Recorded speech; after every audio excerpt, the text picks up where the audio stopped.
हरे कृष्णा। माघ माह के शुक्ल पक्ष में पड़ने वाली एकादशी जया एकादशी कहलाती है। इस व्रत को जो भी सच्चे भाव से करते हैं उन्हें भूत प्रेत पिशाच योनि में नहीं जाना पड़ता। इस व्रत को करने वाले व्यक्ति को अपने पिछले जन्म के पापों से भी मुक्ति प्राप्त होती है। माना जाता है इस व्रत को विधि विधान के साथ अगर किया जाए तो मोक्ष की प्राप्ति हो सकती है। इस बार यह एकादशी 20 फरवरी दिन मंगलवार को पड़ रही है। बिना व्रत कथा सुने इस एकादशी का व्रत पूरा नहीं माना जाता।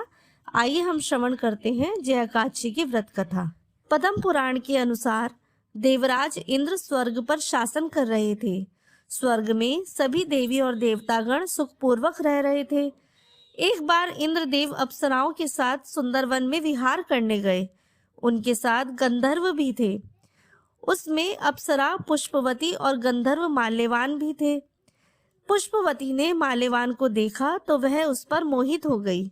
माल्यवान भी उसे देखकर मंत्रमुग्ध हो गए।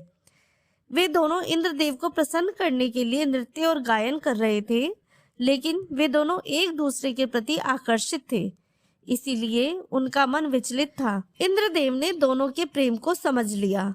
इंद्र ने इसे अपना अपमान समझकर दोनों को श्राप दिया और कहा, तुम दोनों अभी से स्वर्ग से पृथ्वी लोक पर रहोगे और वहां पर पिशाच योनि में कष्ट भोगोगे। श्राप के कारण माल्यवान और पुष्पवती हिमालय पर आ गए और पिशाच योनि में कष्टप्रद जीवन व्यतीत करने लगे। एक दिन माघ शुक्ल पक्ष की जया एकादशी आई। उस दिन माल्यवान और पुष्पवती ने कुछ भी अन्न नहीं खाया और फल फूल पर दिन बिताया और फिर सूर्यास्त के समय वे पीपल के पेड़ के नीचे बैठ गए और रात बिताई। सर्दी के कारण वे सो नहीं पाए, जिससे उनका रात्रि जागरण हो गया। जया एकादशी व्रत के पुण्य के प्रभाव से सुबह होते ही वे पिशाच योनि से मुक्त हो गए। भगवान विष्णु की कृपा से उन दोनों ने सुंदर शरीर प्राप्त किया और वे स्वर्ग लोक में चले गए।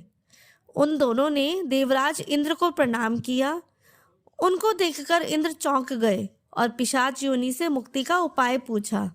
तब माल्यवान ने बताया कि भगवान विष्णु की कृपा और जया एकादशी व्रत के पुण्य प्रभाव से उन दोनों को पिशाच योनि से छुटकारा मिला है।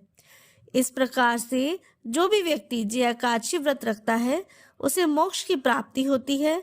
वह अपने व्रत के पुण्य को पितरों को दान कर सकता है, ताकि कोई पिशाच भूत या प्रेत योनि में हो तो उसे मुक्ति मिल जाए। हरे कृष्णा।